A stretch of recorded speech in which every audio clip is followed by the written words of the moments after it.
Hello, hello. Hi, everybody. Welcome to the premiere podcast episode of Relationships with DAP. We are the Community Education and Outreach Team for the Domestic Abuse Project of Delaware County, also known as DAP. And my name is Nicole Powell. I serve as the Community Education Manager. Hi, my name is Veronica Lynch, and I am the Outreach Awareness Specialist. Yay, and we will be your host for today as we learn and talk a lot more about the hit Netflix series Bridgerton. Ready? Mm-hmm. It's time Time to to get get real. real. Yeah. All I right, love so it. let's go ahead and get into it. We have been so excited and anxious to have this conversation about Bridgerton because it has been a hot topic over some time now since it's dropped. So we're going to start off with the gender roles that were very seriously heavy Mm-hmm. throughout the series. So you want to go off and start off with what gender roles we want to kind of like dig deeper into? Sure. And just going into this, Nicole and I acknowledge that gender roles in a period piece are going to be different than gender roles in 2021, but it's interesting to see like the dynamics that come through, especially in a show that is heavily relationship based Yeah. and how gender roles play a huge role in those relationships. So the first thing that I noticed, I don't know if that noticed this as well, Nicole, was that the women, the main character, we have Daphne, and she's literally Yeah. called a diamond, right? Everyone wants her, they want to be her, and yet Mm-hmm. she is the least, I guess, developed character, right? She is skinny, she's small, she literally has no opinions that her own other than she wants to get married and, be with a man, Mm-hmm. while you have her sister Eloise, who I believe is older and has pushed back her, I guess, courting period because she wants to read books, right? She's smart and she's educated, and yet that is seen as undesirable. And I she's think there's a feisty difference. too. Yes. I Yeah. love Eloise. Eloise like is literally like her own person, her own woman. She is really serious about not being so tied to these styles and gender roles. Like she's not a fan of dresses. I think she had like one dress on the entire season for Yeah. Daphne's ball. And Daphne was like, "Oh, you do love me because you did this. I know you don't like to do this."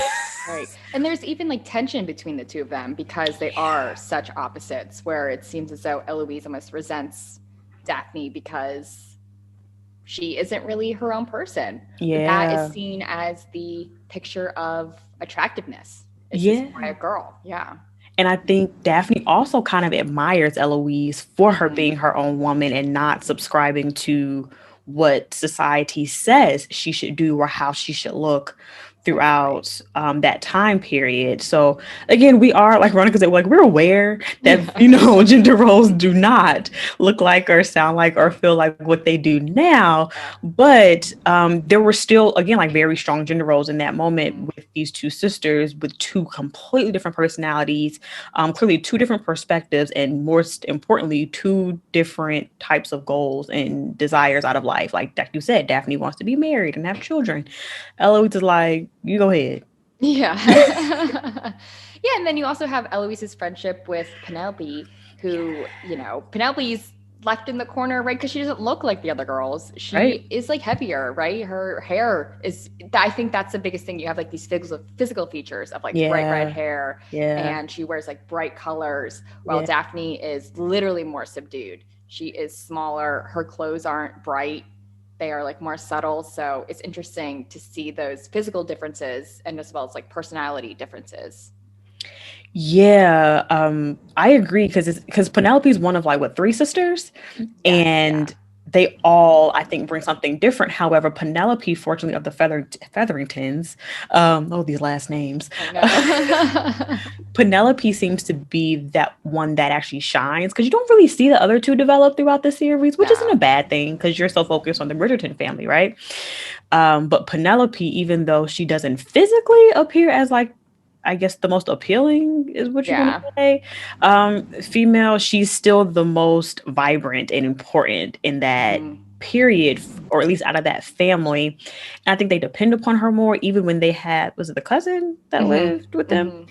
Even her, she kind of built this strong relationship with Penelope. But yeah, I'll just say I love Eloise's and Penelope's relationship in general, even though I thought it was gonna go different, and it just might, It might. You never know. No, they've been approved for season 2, so we can only wait and see.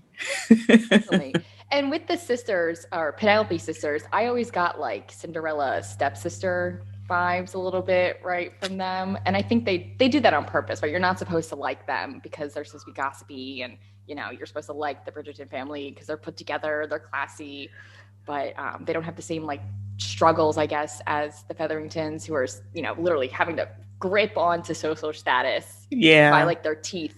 Literally to the very end. Yeah. And no spoilers here, but yeah. And I didn't think about that. That's a good point. The whole like Cinderella, like stepsister vibe too. I didn't get that energy, but I see it. I definitely see it. And it worked out in Penelope's favor in the long run too. Again, no spoilers here, but it worked out for her benefit for sure, to kind of have that perspective. I loved her. So did I. She's the nicest. Because I think by the end, I'll be honest, like Daphne, you're just like, okay, I'm over it. Like, you like in the beginning, by the end, you're like, so you've gotten married. Now what? You did it, there's not really, and that goes to show with, like, goes back to the underdeveloped part. She doesn't really have like this personality with her, where she plays piano, and there's like that scene where they're like fighting and she's like aggressively playing piano, but which is kind of dope. Which is, if I could play piano like that, that's how I would fight too. Right, like who argues about playing an instrument? Daphne does. And I would love to see that, right? Like those passions and aspirations, and I think that's what we see in Eloise, because she's not afraid to hide what she likes, and it goes to show, like, that's what's attractive during that time. I mean, that's what women were taught, that you have to get married. Like, those were their goals. Right. So, and let's be clear, it's not necessarily that's completely dismissed now, right? Yeah, like, that's still, I think, very prevalent in today's society, just not as aggressive. Right. Because, I mean, they have like a whole season for courting. Yeah. No. We don't have Which, that. of course, also does sound very stressful. Dude, not being a social person, there's no way. I'd be like, you want me to go to 8 dances this week? Nah.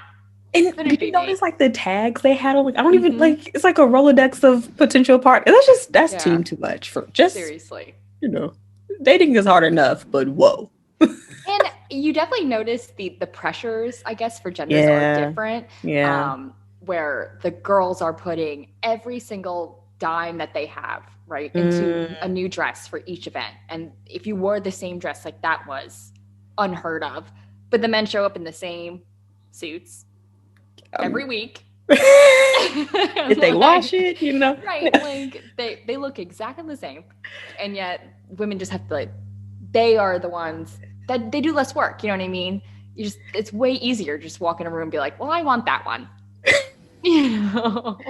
I mean, but that's even true today too, unfortunately. Like, I'm not, you know us, we have everything. Like a new event, that means a new outfit, even though I probably could go in my closet and find something else, but who does that? That's true. That's not fashion forward, but it should be. It's fashion forward for my coins. Okay. But yeah, I mean, I think even though Penelope and Eloise have their uniqueness about them, again, Penelope's drive and energy, definitely, again, I'm excited to see where that continues, given what the ending was, and what that outcome was. So I'm super duper stoked to see like how she's developed, even though I correct me if I'm wrong, but I think we're going more into other Bridgerton children. I think so too. I think the next season's supposed to be like the brothers. Speaking of. Yeah.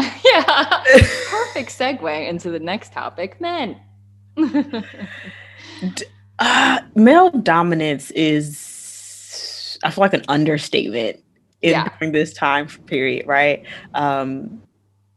Right, like now, of course, like you said, we're doing so much more, or having at least more intentionality behind celebrating women in general. Mm-hmm, mm-hmm. But that male dominance, outside of just like that traditional father role, especially when it comes to Anthony, or Anthony as they Yeah, pronounce yeah. it, Anthony's role as a brother, like I have a brother and I can't imagine. Yeah, and I think the biggest scene that really exemplifies that is, I don't want to give spoilers, but also it's been out for a little while. So, in other words, watch Bridgerton, guys, Yes, if you yes. haven't already. Is like the duel scene, right? You have like Oh you have yes, Anthony and Simon, or the Duke, willing to die, but yet none of them have gone to Daphne to ask her about it, right? She's literally begging them not to do this. And they're like, okay, be it doesn't matter quiet. what you want. This is what we have to do. Yeah. And only one of the men is involved in the situation, and that's Simon. The other one Yeah. just like ran upon it. So it's like, I think that exemplifies, that's the biggest scene where you see that women's voices in this time did not matter. She had to stand in front of a gun to be heard. That's deep. Yeah. That hurts my feelings, but that's deep. Especially since, you see Anthony be this, I don't know, irresponsible person the whole time. And so it's a little annoying to kind of see, it's like, okay, so Daphne's been following the rules, right? She's doing everything she's supposed to do besides that one time, right, where she slips up and they kiss. And then now suddenly he's smarter than her because he's willing to shoot another man because of it. And yet he's the one not helping the family as he should. Yeah, I don't care how you put it. I don't even like then and now. I can't see how violence is a solution. Yeah. And again, like in today's perspective, to something so minor. Exactly. Yeah. Yeah. But here we are. And speaking of Simon, poor handsome guy. So sad. Yet so handsome. Yeah, poor handsome guy. He has he is a very complex character. He's like easy to love and hard to hate, if that makes sense. Yeah. Yeah, I get that. Because he has such a traumatic, which is, trauma is a loaded word, but such a traumatic past and childhood, as you see develop throughout the series. And one of them, just simply his existence was so complex. Yeah. Yeah. From the moment of birth, right? His life even starts before with, tragedy. Yeah. Yeah. Well, oh yeah. Yeah. But yeah, I mean the whole intentionality of having to bear a son. Mm-hmm. And again, I feel like that's not too far off from where we are now, because I think, everyone desires to have, or I will say this, every man has shared that they desire to have a male carry on their name. Right. I was just going to say, I think it's because of this idea that it's the responsibility to carry on the bloodline. Yeah. And which, if you think about it, kind of like dismisses the children that like the sisters and daughters have, Yeah. Especially, but it goes down to like marriage, right? Once women were married, they were no longer their own person. They're their husband's property. And so if only men had the autonomy to actually continue on their name, right? Mm-hmm. Women's names got erased because they changed it and got married. Mm-hmm. So, and I do think you see that now a bit. I mean, people, of course, it's not the same stakes where once you were married, they're in charge of every single thing that you do, mm-hmm. but there is that pressure. Once you're married, you change your name and then you're kind of part of a new family. And so what happens? How do you move forward? And there's like this new identity of being a wife on top of being your own person. Oh, no, you were never your own person. You're just a wife. Yeah. Like that was clear. You're not your own person. You're just a wife. And you see that when, Daphne moves to the estate with Simon. Yeah. She doesn't have anything to do. She just wanders the halls. And she keeps messing up because no one thought to sit her down and tell her how things work in this town. They're like, get it together. And then she causes a major rift the minute she's there.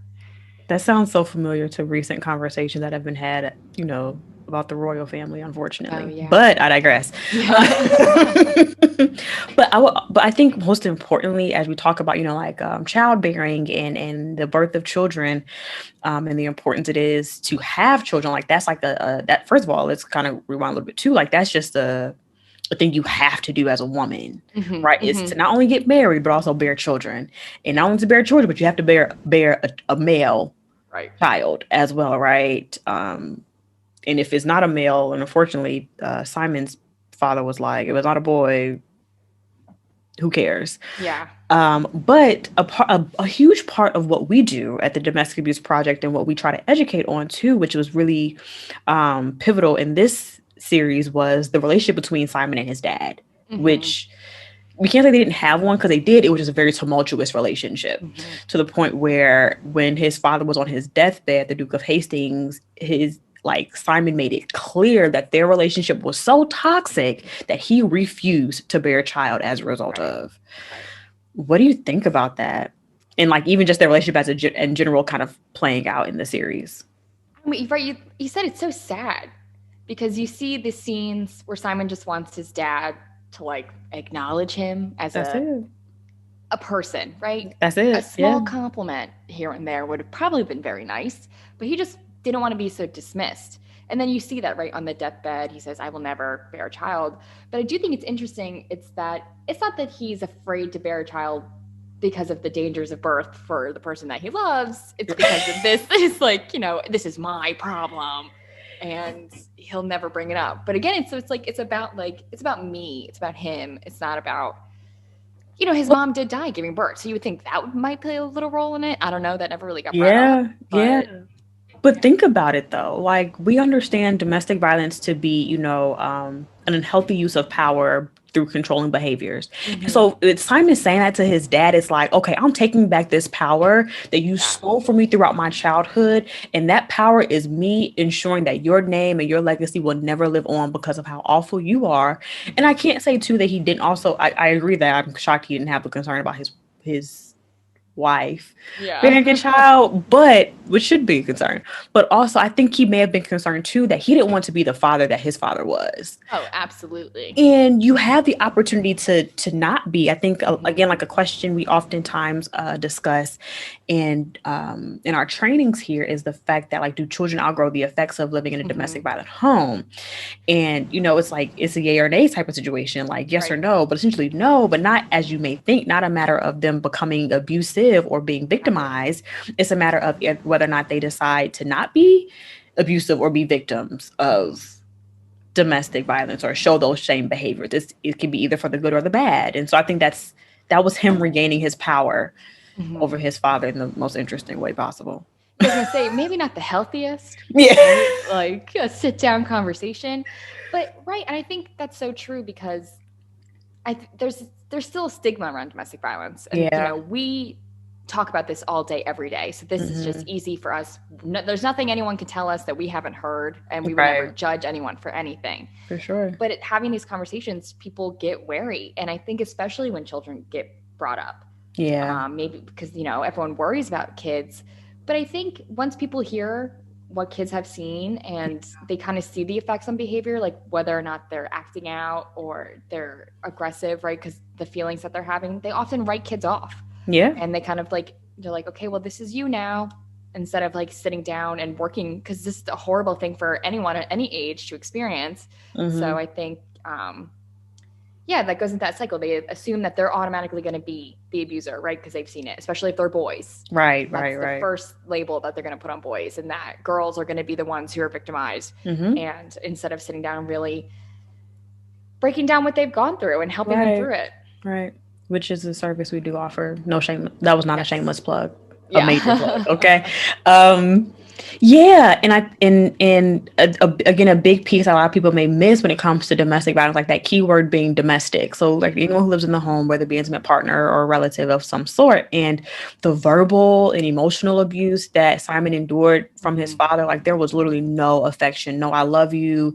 He completely disowned this kid. Like you're dead to me, Right. and that is the most hurtful thing that you can say to a child as the person that is there to provide that foundation of affection and an emotion and of love. Like, how do you expect them to be fulfilling individuals and partners for that matter if that parent who's meant to again start off that build that foundation for that individual as they grow and mature in life is just like not available.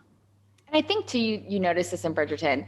It's also how you view marriage and relationships. You have Simon's dad, who clearly viewed it as like a business transaction. I get married because I need this. And then you have, I mean, Daphne and Simon struggle to get there, but their marriage is one based on, you know, passion and attraction to each other and wanting to be together. But that's not what marriage is for, right? They got married so you can have a home and you can have kids and you could keep the line going. And I think that changes a lot of the dynamics too, especially with the Featherington's cousin, who sought out a husband because she was pregnant and needed protection. Oh, yes. Right? She wasn't marrying. She said she loved Colin. But you have to question that, because the whole point of getting married was because she didn't have a man. Yeah, that's a whole problematic. Yeah. That was deep. The whole scenario was deep. Yeah, that was. Yeah, and just to kind of transition back to the Featherington crew, and a little bit about like Penelope and her friendship with Eloise. I don't know about you, and actually we kind of had this like conversation prior to this conversation, but I totally picked up lesbian vibes with these two. Yeah, I was like, oh, they about to get together. Yes. I mean, because that was the one relationship that we saw where it was love from the beginning to the end, right? And it was pure love. And I think, and this is something you see with like period pieces and historical things, that like love between women is often like a centerpiece, right? You have your friends, but again, gay women, it's just, they're really close friends. They just hold hands a lot and hang out together all the time, and they give each other compliments, and you're like, oh. But now, right, we can see that and we understand the undertones.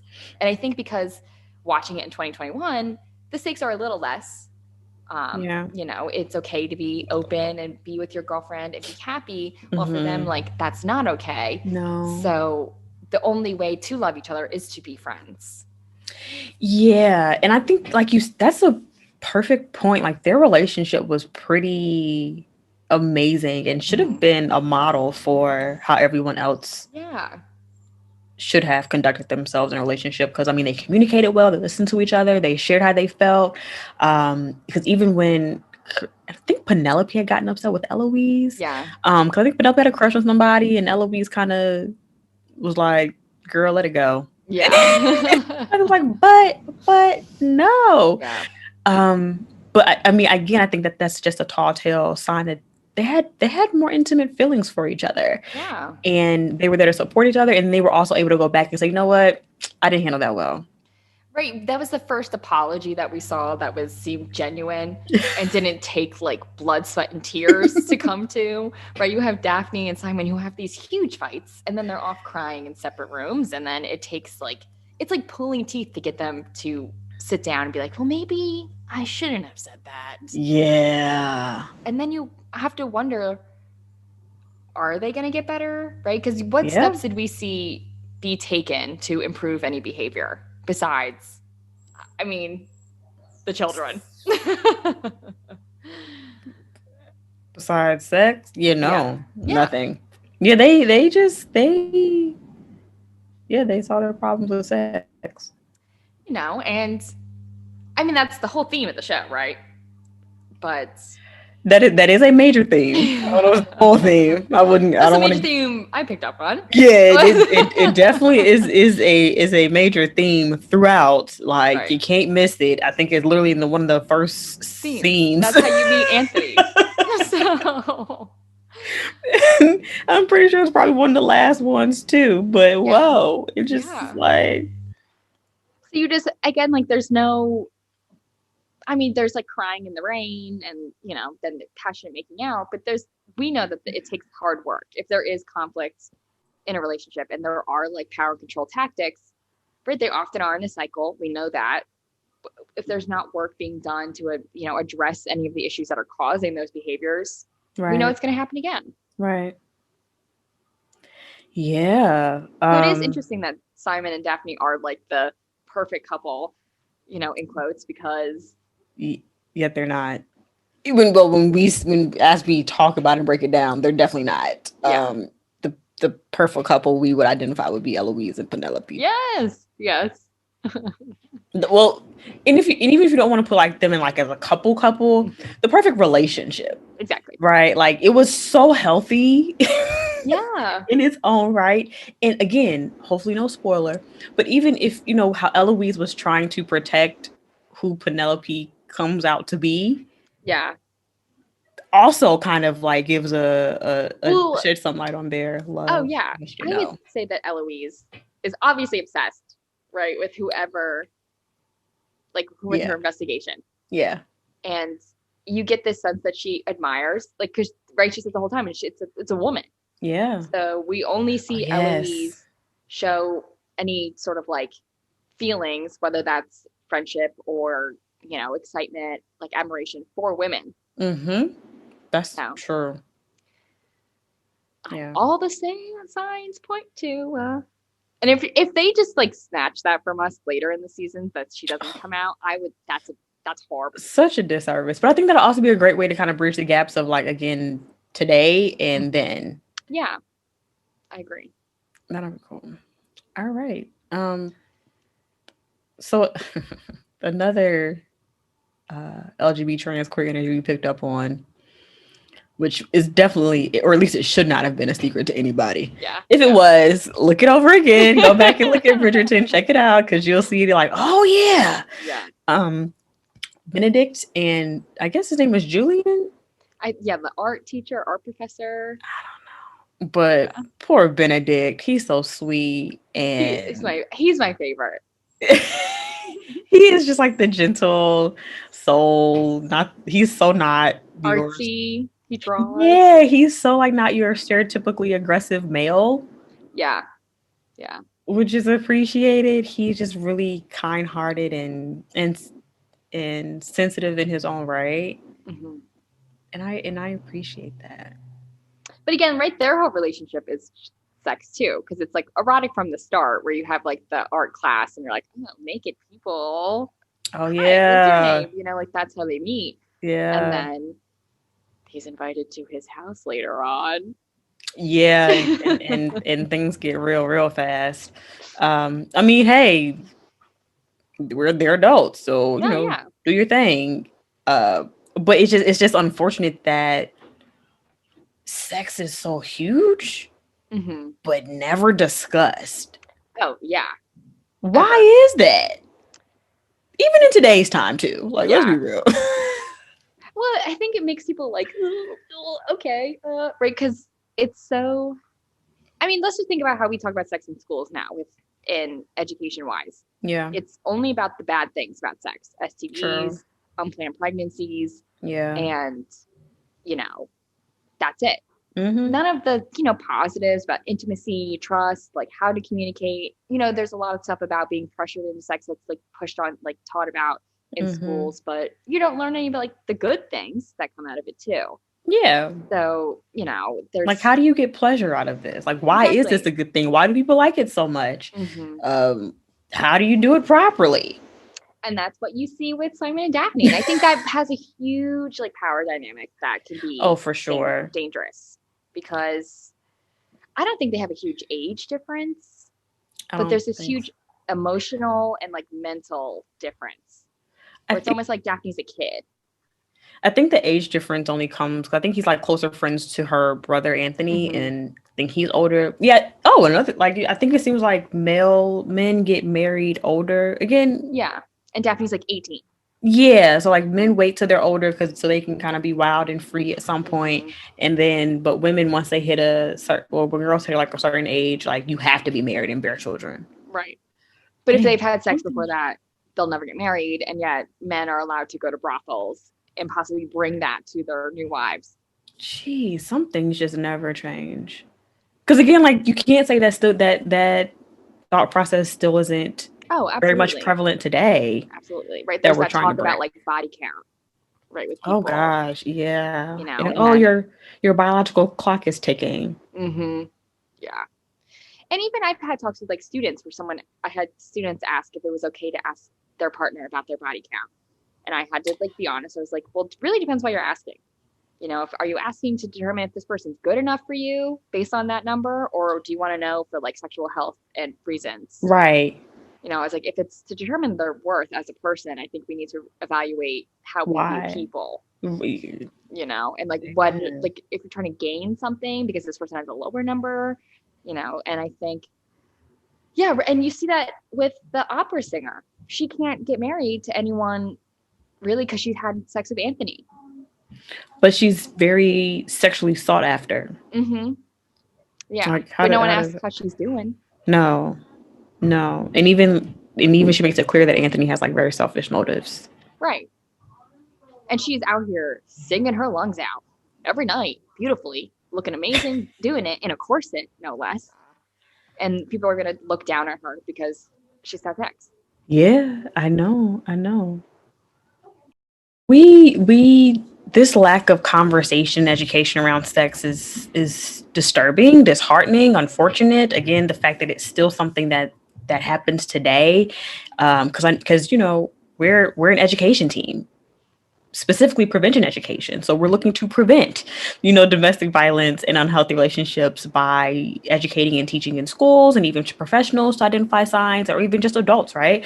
And the backlash we get, or the pushback we get for wanting to come into the schools, because I think they think we're going to talk about sex. And I mean, granted, there may be like a conversation. It's just a matter of like, We're just talking facts. yeah, it's just facts. Like, how do you protect yourself? Not like with, from like STDs or STIs, but like, how do you comfortably engage Right.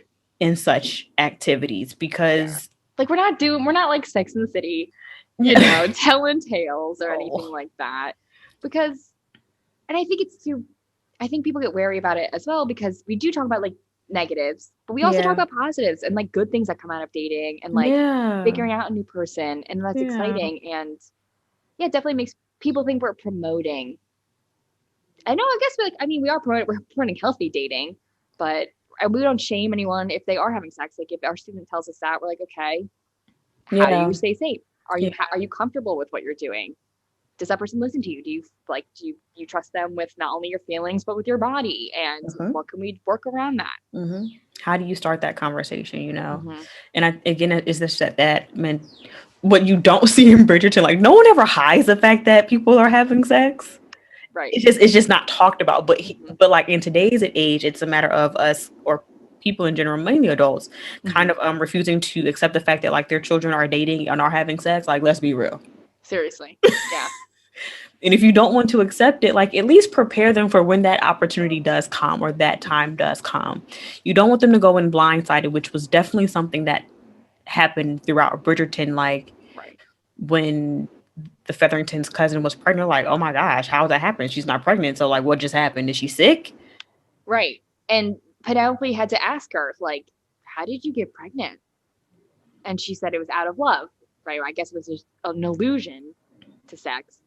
But again, I don't even think they're both like, you're a grown woman. Yeah, but I mean, I don't know if she even knew how to say how she did it. Yeah, right. Because she might not even know. Yeah, I don't think she even knows how to say it. Even the mom, like Daphne was like, "Mom, what happened?" She's just like, "It happens."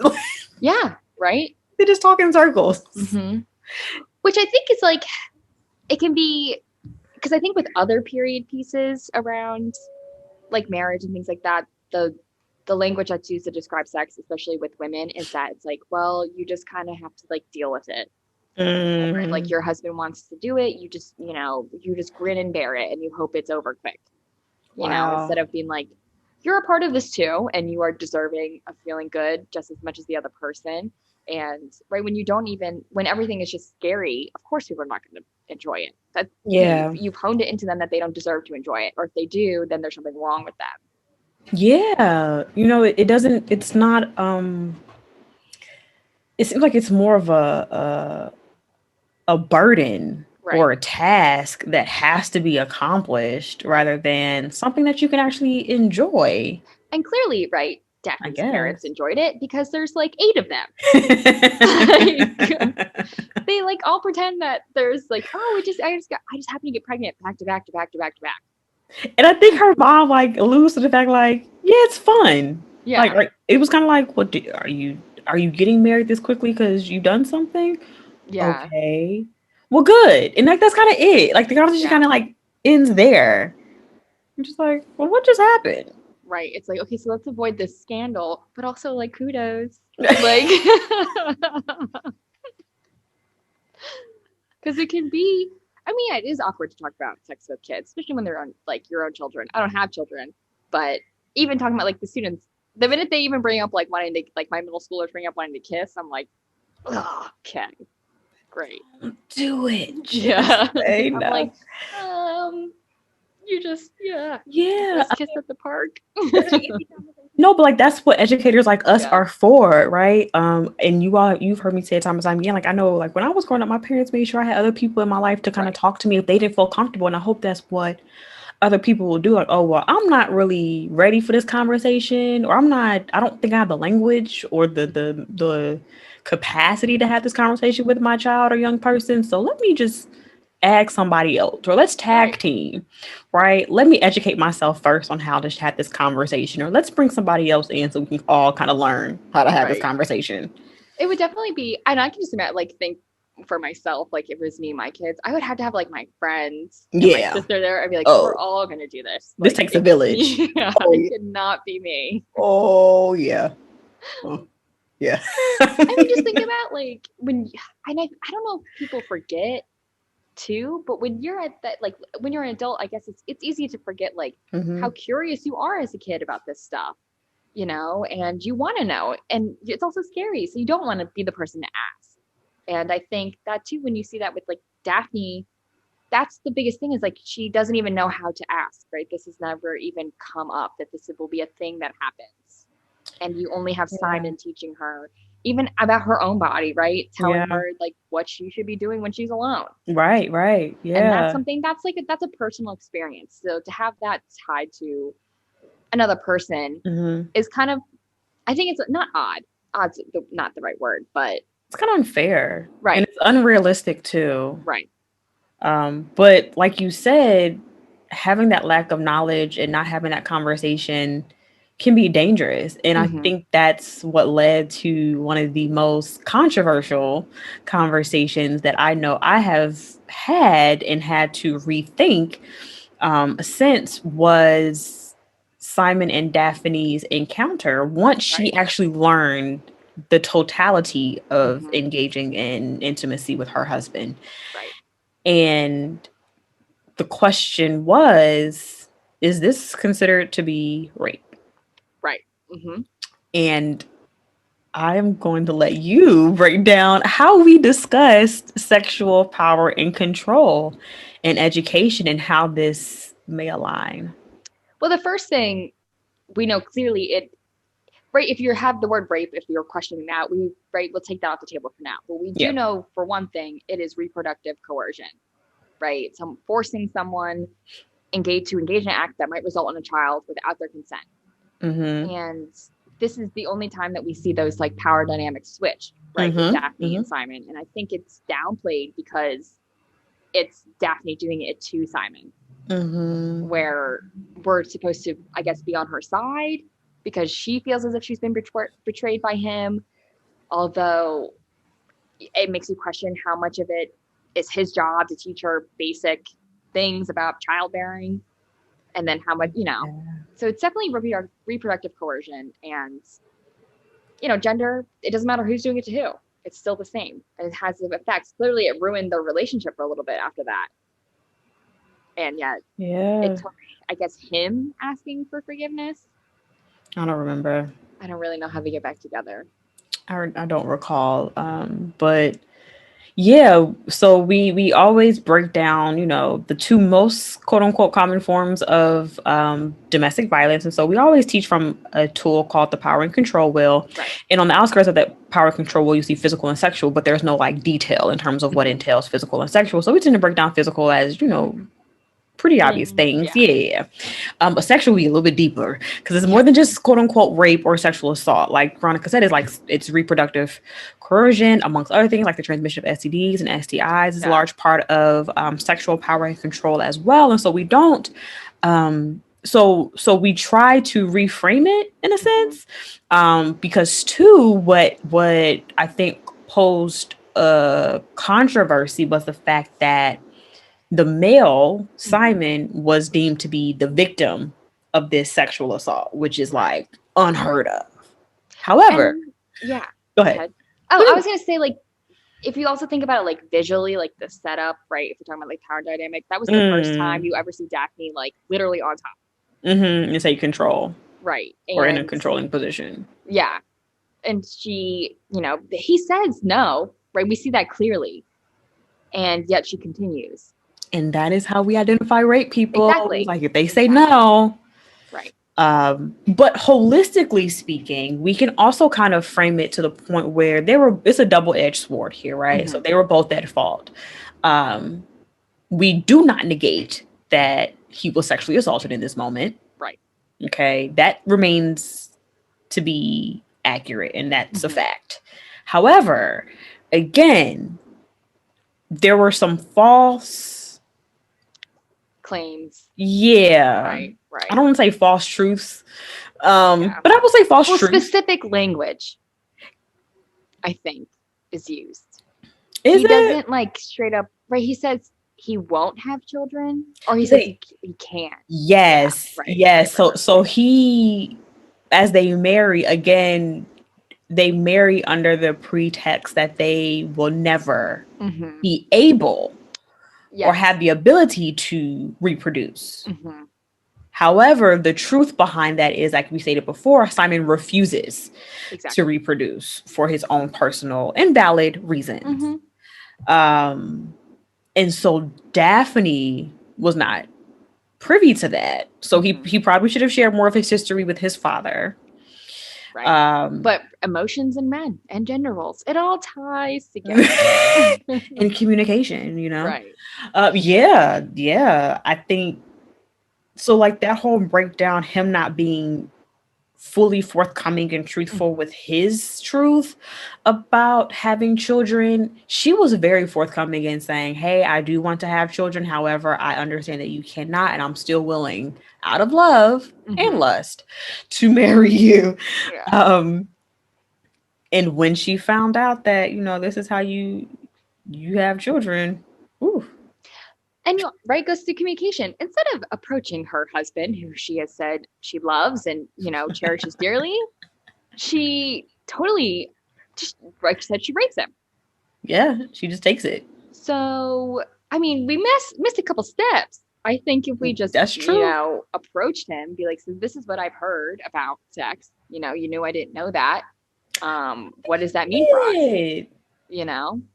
I think she did go to him and ask, and he still was just like not forthcoming. Or maybe I'll be making that up. Did she? I don't know. Let us know, people listening. Send us an email.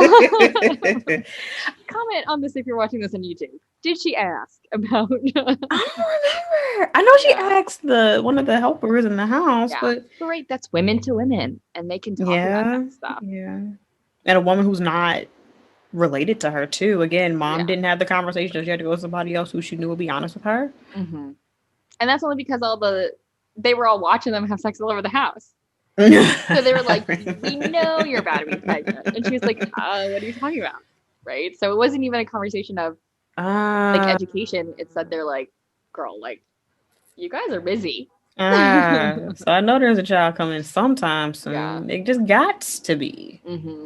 And maybe you think something about like her being on her period or something like that, because they could they wash the sheets. Oh yeah, that demon. Yeah, I mean, and fortunately, I've had extremely productive conversations about this scene in particular, and it was a matter of, again, just breaking down what sexual assault looks like. Again, destigmatizing the fact that males are also victims of domestic violence just as much as females. Statistics state 1 in 7 men will experience some form of domestic violence in their lifetime. That's physical, emotional, verbal, sexual, financial, whatever you name it, they can and will have that experience. And only 1 in 4, not only, but 1 in 4 women. So that's not a large gap. Right. And then we also discuss all the time, how are these numbers being reported too? Right. And we have to question, like, what are the numbers if we have these conversations more and more people realize like this is what has happened to them. And we have seen it as educators working out the field, people coming to the realization of what they've experienced after our presentations. All the and time. most often the biggest people realizing it are men. Yeah, all the time. Yeah. All the time. Like, and in some cases, they'll admit, like, in the moment they knew. Yeah. But and they'll also, in the same breath, in the same token, say, I also knew that as a man, I couldn't come out and say that I was being abused by my partner. What you mean? Right. Right. And and we respect that, because that's the unfortunate reality in our society and our culture. But the truth of the matter is, like you said, the numbers reflect and the statistics and reports of like 1 in 7, but we know it's more than that. Definitely. It's not probably equal Mm-hmm. as many as like 1 in 4 and probably 1 in 4. And I think there's this big push that domestic violence is like a woman's issue problem, right? Like that's the narrative. And, it has been, right? It was domestic violence was highlighted with the women's movement. And right. That was how the conversation really got started. And it also got started at a time where there was huge power dynamics and unequal power levels in every relationship. Right. In society too, right. Again, those gender roles in general. So I definitely think since the beginning of domestic violence being spoken about and highlighted till now, it took a while for those dynamics to be, I guess, recognized as happening to both genders. Mm-hmm. Which makes sense. Yeah. And two, I mean, there's also been like reports in general, male or female, are very low. Yes. But the reality of it is it happens. And so that's why we have these conversations, and we want people to be informed about what this looks like, what it feels like, what it smells like, what it tastes like. Go through all your senses, right? Yeah. Because it impacts all of it. Yeah. And again, our job here is to prevent these things from happening by having conversations and educating and spreading awareness in general about domestic violence. And so this is just a small bit of what we seek to do. Yes. In this, we will kind of like, I guess, anything else you want to add before we wrap up? Nothing I can think of. No. I mean, I could talk about this all day, every day.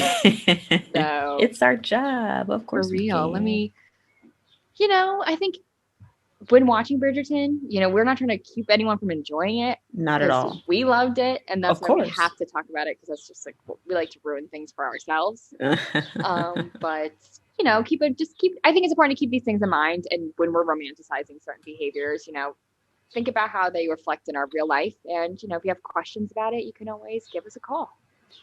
Yes, and so we will now wrap up our first episode of the Relationships podcast.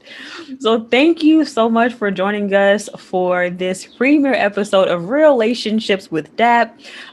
Relationships, REAL, they are real. Yes. Relationships with DAP.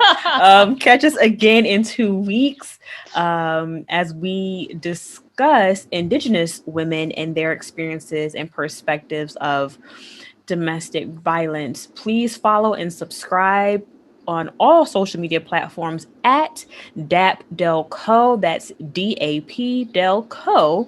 Or check out our website for more information.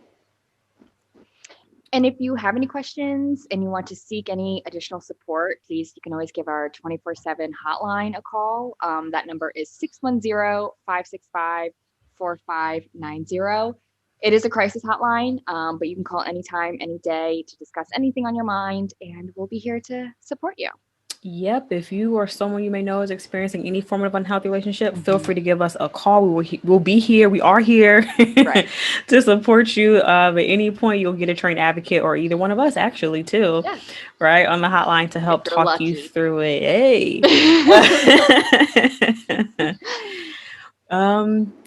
And without further ado, do not forget to keep it real. Hey, all right. See y'all next time.